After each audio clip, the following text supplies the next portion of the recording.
Samdhi is the Sanskrit word for twilight, but it also refers to the period of time in between the destruction of one universe and the creation of the next. For me, Samdhi is a metaphor. I see it as a place where Western elements and Indian elements can mingle very easily and very freely and result in something that's hopefully hasn't been heard before. I went to India a few times over the course of my Guggenheim Fellowship to study some very specific concepts of rhythm and melody from Indian music. But I wanted to bring those concepts into a situation that wasn't quintessentially Indian.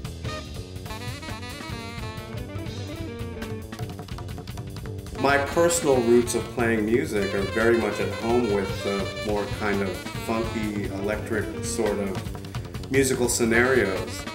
Grover Washington Jr., David Sanborn, the Brecker Brothers. So I see this as being a really unique melding of kind of everything I've checked out. And it's this wonderful band with some of my favorite musicians in the world. David Gilmore on electric guitar, who's one of my favorite electric guitarists. Rich Brown on electric bass, who I think is one of the greatest electric bass players out there. Damion Reid on drums, who has been working with me in several different projects and really shines a beautiful light on everything he's a part of. In addition to the instruments that I've mentioned, I have Anand, Anantha Krishnan playing mridangam. He's the grandson of Palgat Raghu, who was one of the greatest South Indian percussionists, and he's a true virtuoso of the instrument. But he also has a strong sense of Western aesthetic, and he really brings this whole group together. I'm very honored and very happy to have him in the group as well.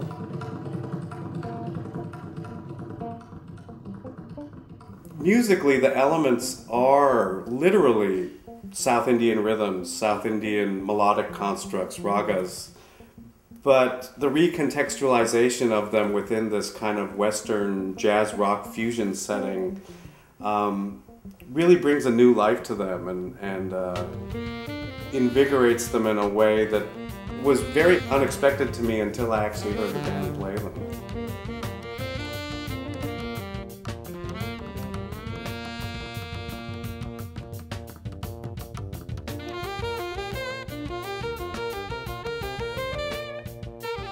One of the most beautiful aspects in Indian music in general is this melodic ornamentation, gamaka. For me, there's nothing else like it, and I really wanted to figure out, is there a way to get a computer to do some of this stuff? Because I felt like some of the compositional elements I wanted to deal with would sound very interesting if I could get a non-human to play them, and maybe play them at tempos that just don't really necessarily exist within the band that I'm working with.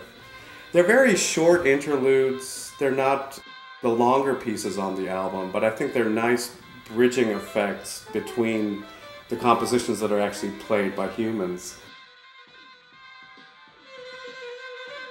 You know, oftentimes when one is working with several different cultural elements, the end result is something that has nothing to do with those cultural elements. There's very little trace of that.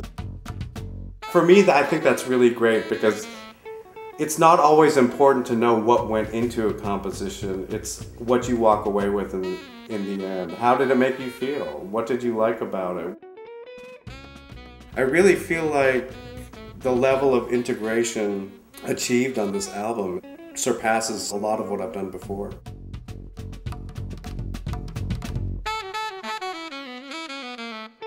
We're really excited to be on tour this fall across the US and across Europe. Lots of things coming up next year as well, including a performance at Zenkel Hall, at Carnegie Hall. So hopefully we'll see you out there on the road, and please come up and say hi.